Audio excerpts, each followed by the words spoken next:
வணக்கம். இப்பதிவினை முதற் தடவை பார்ப்பவர்கள் அல்லது ஏற்கனவே பார்க்க தவறியவர்கள் சப்ஸ்கிரைப் பண்ணி பார்க்கும்படி தயவுடன் கேட்டுக்கொள்கிறேன்.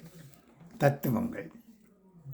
அவரவர் இடத்தில் அவரவர் காண்பது அவரவருக்கு சரியே.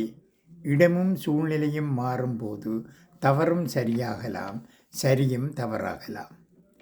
நம்மிடம் பலம் இருப்பதை உணர்ந்தால் காண்டாமிருகத்தை கூட திரட்டலாம்.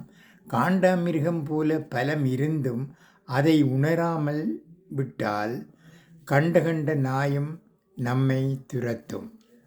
ஒரு வருடத்தில் 10 ஃப்ரெண்ட்ஸ் ஓகே தான், ஆனால் 10 வருடமாய் ஒரு ஃப்ரெண்ட் என்றால் அது பிளெஸ்ஸிங்ஸ். காலையில் பள்ளிக்கு அனுப்பிய குழந்தையை மாலையில் பார்க்கும்போது உதட்டில் பூக்கும் புன்முறுவல் அவளின் தேடலை சொல்லிவிடுகிறது.